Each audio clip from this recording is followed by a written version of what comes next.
Mesdames, Mesdemoiselles et Messieurs, bonsoir. Bienvenue à cette nouvelle édition du journal Le Vrai sur votre chaîne. 6 candidats invalidés aux élections présidentielles par la CENI. Dans le lot, Jean-Pierre Bemba Gombo, Adolphe Muzito, Sami Badibanga et tant d'autres. Décryptage de faits dans ce journal. Fissure au sein de l'opposition. Que se passe-t-il exactement entre l'UNC, le MLC et l'UDPS? Nous fouinons et vous en saurez davantage. La majorité présidentielle par la bouche de Fofo Kondi et Raphaël Oulou s'invite au débat ce soir. Le ministère public, 3 ans d'emprisonnement pour les activistes de Filimbi sur les traces de Mandela dans son dernier plaidoyer. Carbone béni ne courbait pas l'échine. Une grande personnalité est tombée aux États-Unis d'Amérique. John McCain, retour en image sur son parcours. Et vous faites bien de choisir Le Vrai journal. Bienvenue à tous.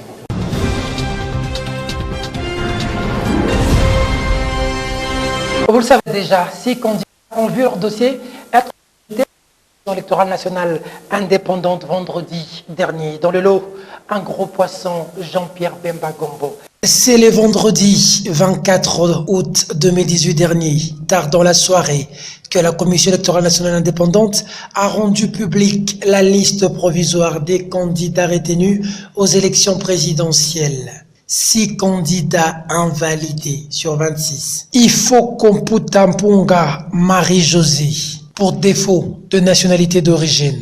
Sami Badibanga Tita, défaut de nationalité d'origine. Moka Ngolo Pati Jean-Paul, paiement des frais de dépôt de candidature non rétraçables et non confirmés par la DGRAD.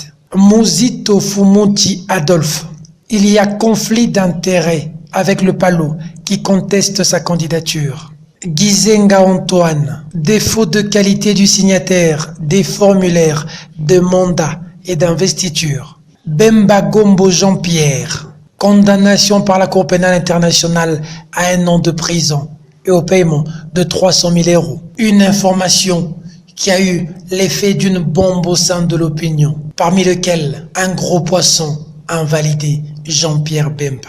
Avant la CENI, la majorité présidentielle avait ouvert le bal avec André Alain Toundou qui affirmait déjà que Bemba ne peut être validé. Après lui, le professeur Nyabirungu de faire une sortie médiatique en rapprochant la subordination à la corruption. De ce fait, certains n'y vont pas par le dos de la cuillère. Cette invalidation de Jean-Pierre Bemba est un coup bien fignolé et boutiquier dans les cabinets obscurs pour enfin transparaître à la CENI.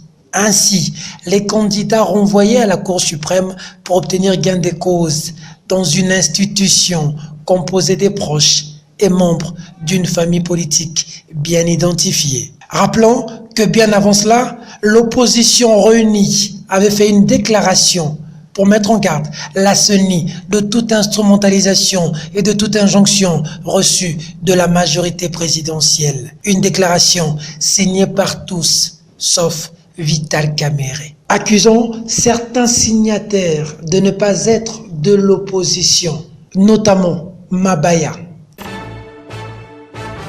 Invalidation des candidats présidents. Les recalés, certains d'entre eux d'ailleurs parlent de la manipulation de la Commission électorale nationale indépendante. Fofo Kondi, cadre du PPRD, appelle le recalé à saisir la Cour constitutionnelle pour toute réclamation. Amira Otoko, Belgodor Mutombo. Des compétiteurs ont été écartés de la course à la présidentielle de 2018. Parmi eux, le patriarche Antoine Gizenga, dont l'on rapproche le cas de Chadari, pourtant retenu. Fofo Kondi éclaire l'opinion. Le professeur Néhémie a été mandaté par notre regroupement. Il a le mandat. Et dans le dossier de Chadari, on a produit le mandat du regroupement pour qu'il soit mandataire. Il faut lire la loi électorale. Pour qu'il soit mandataire du camarade Chadari. Moi, je vous donne un exemple. Moi, je suis candidat à la députation nationale. Je n'ai même pas bougé. C'est mon mandataire qui a déposé le dossier. Il a signé en lieu et place de Fofo Kondi. Donc, c'est faisable, c'est réglé par la loi. Mais le gars qui a signé, ou la dame qui a signé, ou le monsieur qui a signé sur le dossier Gizenga, est-ce qu'il avait le mandat? C'est dans le dossier de Gizenga. Il y avait le regroupement Palou et il avait mandaté ce monsieur-là. Qu'on produise ça. Poursuivant sur sa lancée, ce cadre du PPRD invite les invalidés à saisir la Cour constitutionnelle. Le chat échaudé a peur de l'eau. Donc voilà, il manque à dire.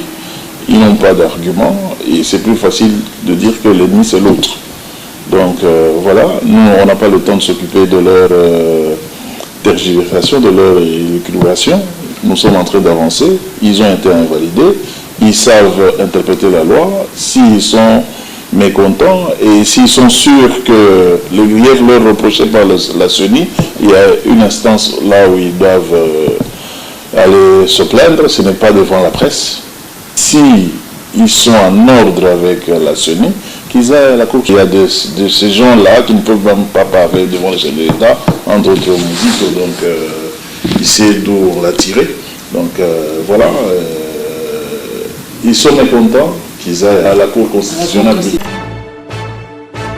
La frustration au sein de l'opposition après la diffusion dans les réseaux sociaux d'une vidéo où l'on peut voir le secrétaire général de l'UDPS, Jean-Marc Kabound, se moquant à demi-mot de l'invalidation de certains candidats de l'opposition. On est là, Denimi nous en parle davantage. Après la première bourde des 50-50 avec les CLC, ensuite la déclaration selon laquelle si Kabila ne quitte pas le pouvoir en fin 2017, il arrête la politique. Le très controversé secrétaire général de l'IDPS, Jean-Marc Kabound, vient encore de frapper. Jamais au Bino Popesaka parce que c'est grâce à vous que le parti est élimé les lots. Au moment où il va invalider la candidature à Batou. Au moment où il va tout là, mais ceux qui parlent de Kakano et Des propos qui ont suscité des vives réactions au sein de l'opinion et très mal digérés au MLC, nous rapporte un haut cadre. Pour l'unité de l'opposition, Félix Tshisekedi a visiblement du travail pour rééduquer politiquement son secrétaire général. Invalidation de Jean-Pierre Bemba par la CENI, propos de Kabound à Kabound, ainsi que la non-signature de l'UNC à la dernière déclaration de l'opposition. Désiré Mbozi, cadre du MLC, recadre les faits. Suivez. Pour Désiré Mbozi, cadre du MLC, la Commission nationale indépendante est passée outre ses compétences en invalidant la candidature de Jean-Pierre Bemba. La CENI a outrepassé ses compétences. Il ne revient pas à la CENI de décrypter le contenu d'un document, de décider de la culpabilité ou de quoi que ce soit. Il ne revient pas à la CENI de qualifier quelqu'un de prévenu ou de litigieux. La CENI n'a que le pouvoir comptable à ce stade. Le pouvoir comptable de gestion de ces dossiers, des pièces qui ont été exigées. Un point, un trait. Mais la CENI s'est substituée à une cour, s'est constituée en une cour. Ce qui est anormal. Une crise est déjà créée par Nanga. Créer une crise délibérément et il portera toute la responsabilité. Réagissons aux propos de Jean-Marc Kabound à Kabound sur le candidat rejeté par la CENI. Désiré Mbozi estime que le mouvement pour la libération du Congo n'est pas un parti de voyous. Les raisons qui l'ont poussé à faire la politique, lui seul le connaît. Nous sommes respectueux des institutions de la République. Nous ne sommes pas des casseurs de pierres.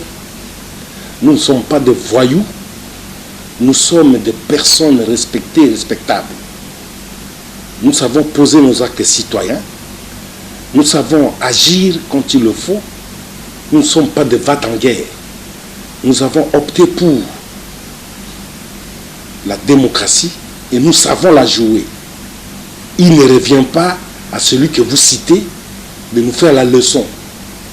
Ce serait peut-être la vulgarité. Concernant la non-signature de Vital Kamerhe sur le communiqué de l'opposition, après la validation des candidats de l'opposition, ces cadres du MLC s'expriment en ces termes. Et si quelqu'un ne signe pas, c'est son affaire. La politique est dynamique. Il y a des périodes, il y a des moments où les intérêts se croisent, il y a des moments où les intérêts ne se croisent pas. Un point, un trait. Posez la question à Vital Kamerhe et à l'UNC, vous diront quoi? Ce n'est pas à moi de répondre. La politique n'a pas d'amis. Vital Kamerhe, à l'arrestation de Jean-Pierre Bemba, était aux côtés de Kabila. Voilà. Donc ne croyez pas que la politique, c'est ce que la rue voudrait que ça soit.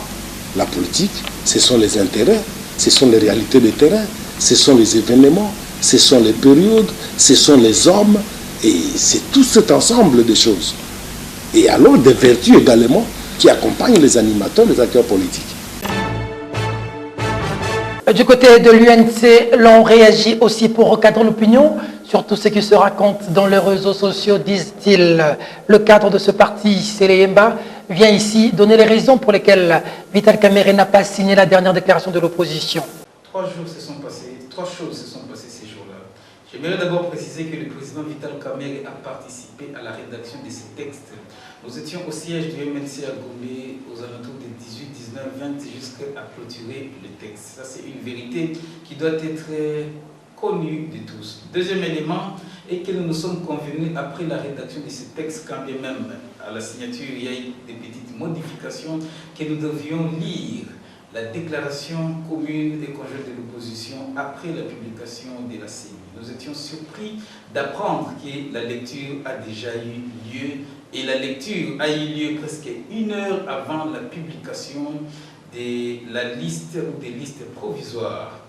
Nous étions surpris. Vous êtes en commune avec toutes les forces vives de l'opposition quand votre candidat à la CENI vote pour l'invalidation de Jean-Pierre Bemba. Faux et archi-faux, Gustave Mbah n'a jamais voté contre Jean-Pierre Bemba. Il a écrit sur son compte Twitter, sur son compte Facebook. Il était clair qu'il était parmi les rares, parce qu'il n'y a eu que 2 qui ont voté contre l'invalidation de Jean-Pierre Bemba. Il s'agit de la dame, la représentante du MLC, ainsi que de Gustave Mbah, qui d'ailleurs a rappelé ce principe du droit que l'appel suspend tout. Mais malheureusement, il n'a pas été entendu. Que pensez-vous ou que dire à ceux qui aujourd'hui accusent l'opposition de jouer un jeu de traîtrise, notamment l'UNC, qui vous appelle même caméléon? Vous dites quoi? Nous avons déjà compris, la plupart des gens nous accusent à tort parce que nous voyons avant tout le monde, quand nous proposons des lignes de conduite qui ne sont pas suivies, mais par après, on finit par nous donner raison. Nous disons que le temps reste le meilleur juge. On saura qui avait tort, qui avait raison, et nous nous sommes confiants. Nous sommes des leaders à part entière et nous sommes entiers. Je parle du président de l'Union pour la nation congolaise, l'honorable Vital Kamerhe. 2 poids, 2 mesures sur la question de double nationalité. Pendant que les uns ont vu leur dossier être rejeté par la CENI, d'autres peuvent continuer à siéger à l'Assemblée nationale et même au gouvernement en possédant la double nationalité. Réflexion avec Justin Magno. La question de la nationalité congolaise au cœur des empoignades au sein de la classe politique congolaise. En effet, depuis le 24 août, la CENI, à l'occasion de la publication de la liste des candidats valides aux élections présidentielles et législatives nationales, a lancé un pavé dans la mare en décidant d'invalider les candidatures de Sami Badi Banga et Marie-Josée Ifoku de lot des candidats présidents, ainsi que ceux de José Ndundu, Kandemu Popa, Bologna Patrick, Matuku Memas, Ouamu Henriette, pour ne citer que ceux-là, au scrutin législatif prochain. Une décision qui semble logique à première vue, car le Congo doit être dirigé par les Congolais. Mais ce qui étonne l'opinion est que la loi, au lieu d'être impersonnelle et juste en RDC, son application est devenue à géométrie variable. C'est-à-dire, quand on appartient à un camp, on subit la loi dans toute sa rigueur. Mais lorsqu'on est dans un autre, la loi devient facultative. Les cas des députés Bologna Patrick, Ouamu Henriette, les étrangers dont les candidatures sont invalidées pour les futures élections, mais qui tout de même continuent à garder leur qualité de députés actuels et jouir des avantages y afférents. Ceci sans faire l'objet d'une quelconque enquête du procureur général de la République. Étonnant. Et que dire encore de M. Matoukou Memas, actuel ministre congolais de l'Emploi, qui jusqu'à l'heure où nous parlons demeure encore ministre des Congolais, malgré que sa nationalité étrangère soit rendue publique. Quid de Sami Badibanga, ancien premier ministre congolais, ainsi que Marie-Josée Ifoku, gouverneur d'Ubangi. Où se trouve le procureur général de la République, qui, dans un passé récent, avait ouvert une enquête contre Moïse Katumbi quand ce dernier était cité par Jeune Afrique comme italien. Des questions qui jusque-là demeurent sans réponse. La CENI n'y est pour rien, toujours en rapport avec les invalidations. L'opposition doit s'organiser parce que tout ce qui lui arrive est sa propre faute. Ceci sont les propos de Raphaël Loulou, cadre du MSR. Nos compatriotes de l'opposition font fi de lois de la République. Beaucoup d'entre eux ne se donnent pas la peine de respecter les lois. En ce qui concerne le cas du sénateur Bemba, la condamnation pour subornation des témoins n'a pas été faite par les Congolais, par la majorité. Je ne vois pas pourquoi on doit pointer les doigts accusateurs vers les FCC pour dire que c'est le FCC qui a fait cela. Non, le FCC n'a aucun intérêt à bloquer la candidature de Jean-Pierre Bemba ou de quiconque. Si au moins vous avez trouvé qu'il y a correspondance entre les décisions de la CENI et les analyses faites par les membres de la majorité, c'est tout simplement parce que ces derniers, c'est-à-dire les membres de la majorité, connaissent, maîtrisent, respectent les lois. Est-ce que c'est la majorité qui a fait qu'ils soient français, belges, hollandais et canadiens à la fois? Non, c'est eux-mêmes. Mais pourquoi on n'a pas le courage de dire ils sont à la base de ce qui leur arrive? Ceux qui aujourd'hui n'ont pas bien remis un dossier complet à la CENI, est-ce que c'est l'effet de la majorité? Non. Et 48 heures après l'invalidation de leur dossier, la grande partie des acteurs politiques qui ont été invalidés ont saisi ce lundi la Cour constitutionnelle pour être rétablis de leurs droits. Nous y reviendrons avec force détail dans nos prochaines éditions. Perspective toujours des élections qui profilent à l'horizon pour le 23 décembre 2018. Dieudonné Fikiri, président du Front des nationalistes pour la solidarité et le développement, affûte ses armes pour cette grande bataille. Regardez. Pour Dieudonné Fikiri, président du FNSD, l'heure a sonné pour que la population de Lukunga opère un bon choix pour les élections à venir. Le Front des nationalistes pour la solidarité et le développement, parti politique que je conduis en tant que président national.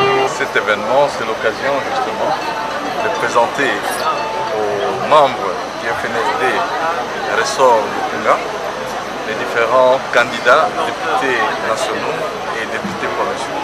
L'essentiel pour le FNSD au stade actuel, au niveau du Front des nationalistes pour la solidarité et le développement, pour nous, nous pensons que le travail fait ne devrait que nous conduire au succès.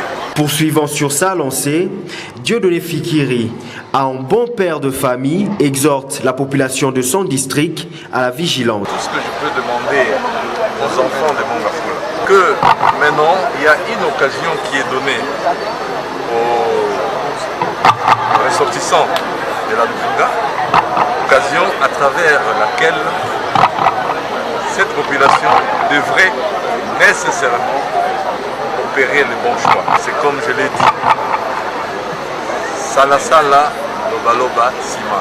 2000 francs qu'on peut te donner aujourd'hui, que tu vas consommer, il faut regarder les gens capables d'action pour amener ce pays au développement.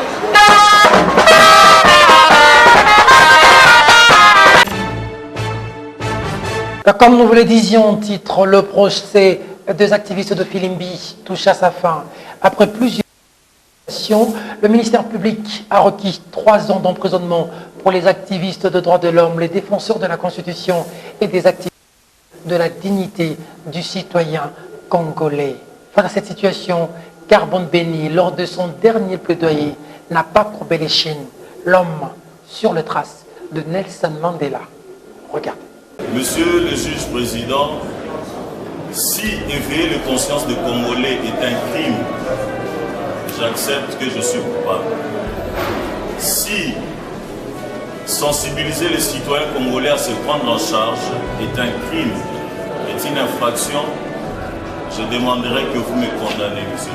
Si même tout court l'activisme est un crime, j'assume être criminel, je vous demande une condamnation directe. Mais si nous avons agi en tenant compte de notre Constitution, pour défendre les acquis de notre Constitution, si nous avons agi pour veiller à ce que tout ce que le citoyen congolais espère vivre, qu'ils puissent le vivre, leur rêve, de voir le Congo être un Congo meilleur, être un Congo où toutes les possibilités sont permises aux citoyens de vivre mieux. Je pense que c'est ce que nous avons essayé de faire, c'est ce que nous continuerons à faire, parce que ça relève, monsieur le juge, ici même, de l'histoire. L'histoire de la liberté de notre pays, l'histoire de la dignité du peuple congolais. Et si pour cela, ça demande à ce que nous puissions sacrifier notre propre liberté pour libérer le Congo, monsieur le juge, je m'assieds.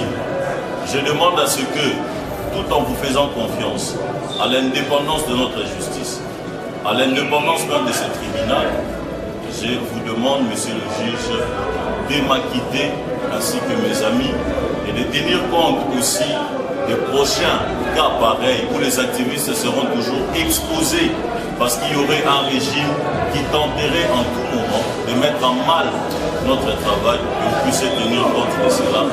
Et la justice élève la nation. Merci.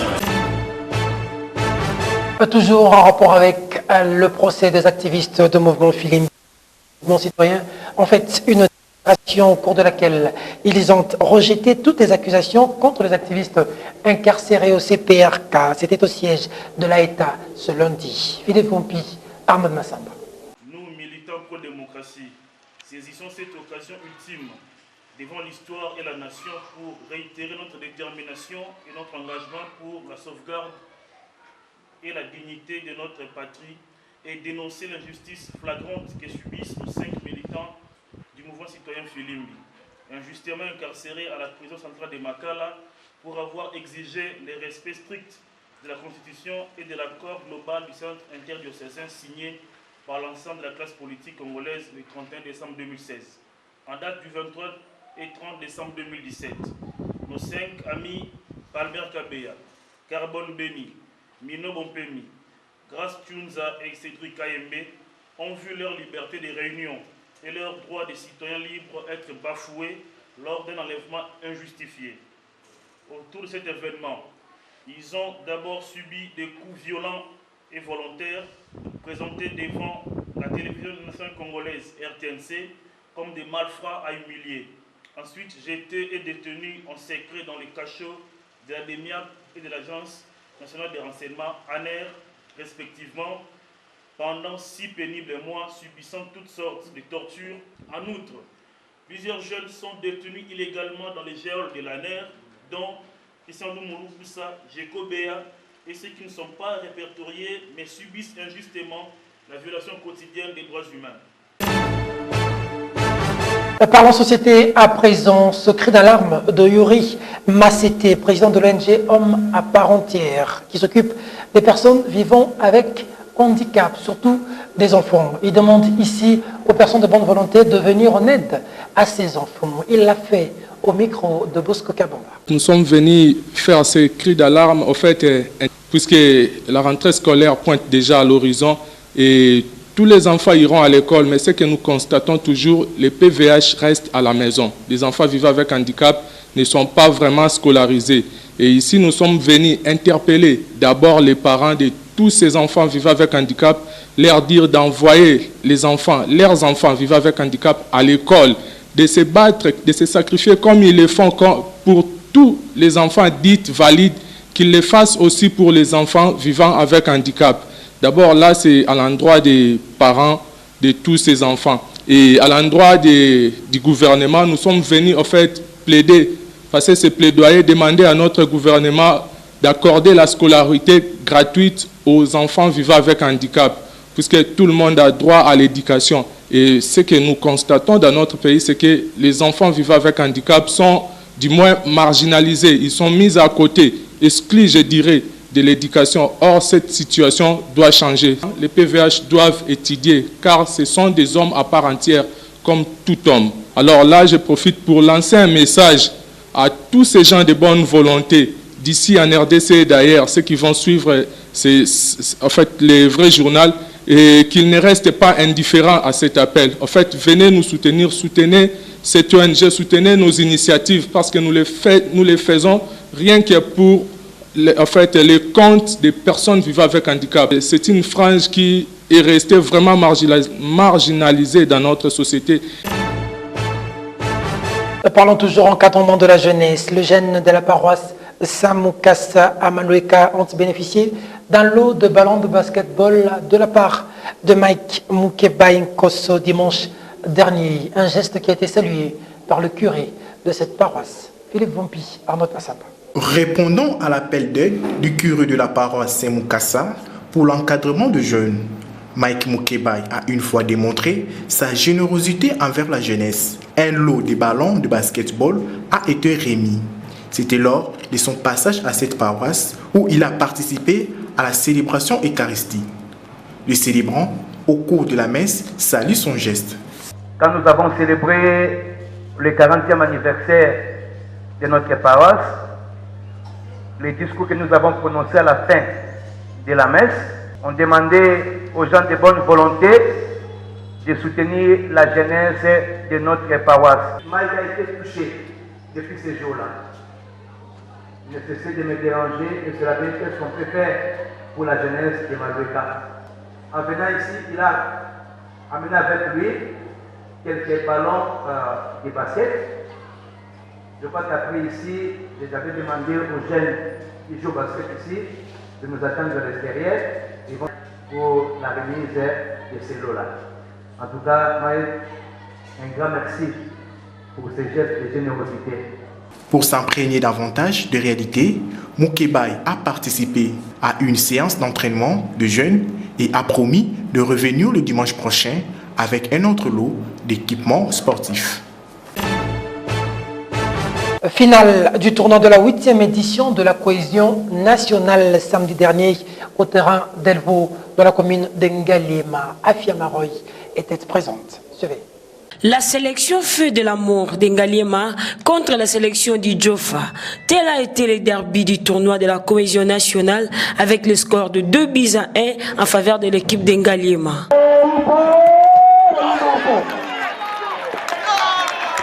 À l'issue du match, Papi Tamba, président de l'équipe Feu de l'amour, s'est dit satisfait de cette prestation. Ils ont perdu, mais je ne m'attendais pas à ce qu'ils perdent avec un tel score, ça dit 2-1. Et je crois que nous devons encore travailler parce que ça montre que quand nous irons là-bas, nous risquons aussi de perdre aussi. Dédé Moupassa, président de l'équipe perdante, quant à lui, félicite ce genre d'initiative et encourage ses poulains. Vu les scores qu'on nous donnait, c'était 6-0. Mais jouer avec cette équipe, la sélection de Kinshasa, s'il vous plaît, 2-1. Non, ils sont à féliciter. Moi aussi, je ne m'attendais pas à ça. Je savais que ça serait très lourd. Pour moi, c'était l'opportunité qui se mesure un peu avec les amis et faire la camaraderie. Le succès d'aujourd'hui, il faut le donner à Papi Tamba. La cohésion nationale n'est pas un vain mot. C'est pratique, on peut vivre cela. Et c'est ce que nous faisons ici. Un coin de la République, Idiofa. Peut-être pour eux, Idiofa, c'est dans les nuages. Mais au moins, ils ont vu qu'on joue au foot. Et ça peut maintenant là donner la matière à réflexion à qui gère la jeunesse, à qui gère le sport, pour amener ce genre d'infrastructures partout. Et en dehors de nos frontières, dans nos États-Unis d'Amérique, triste nouvelle, le sénateur américain républicain de l'Arizona, John McCain, emporté le 25 août par une forme particulièrement agressive du tumeur au cerveau. Donald Trump a réagi à sa mort par un message publié sur son compte Twitter dans lequel il a présenté ses condoléances à sa famille. Mais il va devoir assister aux funérailles en spectateur, puisqu'avant sa mort, John McCain, l'adversaire politique de Donald Trump, avait fait savoir que la présence de Trump ne serait pas souhaitable à ce funérailles. Rappelons que John McCain était fait prisonnier au Vietnam pendant 5 ans, puis est retourné aux États-Unis d'Amérique, devenu sénateur. En 2008, il a été le challenger de Barack Obama aux élections présidentielles qu'il avait perdues. Merci beaucoup de la sympathique attention que vous nous avez accordée à la prison centrale de Makala et partout ailleurs dans le monde. Mesdames, Mesdemoiselles et Messieurs, ce journal est terminé. Au revoir.